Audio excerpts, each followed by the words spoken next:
নমস্কার বন্ধুরা, আজ আমি বানাবো চিকেন শিক কাবাব। এই প্রথমবারের ভাবে চিকেন নিয়েছি, বোনলেস চিকেন। এর মধ্যে দিয়ে দেব টক দই, আদা রসুন বাটা, ক্যাপসিকাম, পেঁয়াজ কুচি, টমেটো, লবণ, জিরে গুঁড়ো, হলুদ, শুকনো লঙ্কার গুঁড়ো।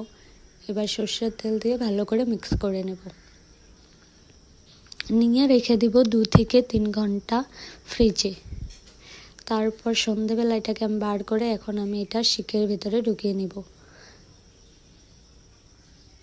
সুন্দর করে সাজানো হয়ে গেছে আমার। এবার এটাকে আমি কাবাব বানানোর জন্য নেটটা নিয়েছি, এর উপরেই দিয়ে দেব। নিচে টাওয়া দিয়ে নিয়েছিলাম যাতে তাড়াতাড়ি হয়, কিন্তু এরকম হয় না, সেজন্য টাওয়াটা সরিয়ে দিয়ে নেটটাই বসিয়ে দিয়েছি। হাত দিয়ে ধরে এইভাবে সুন্দর করে সেকে আমি বানিয়ে ফেললাম চিকেন কাবাব। তো কেমন লাগলো রেসিপিটা একটু কমেন্ট করে জানিও।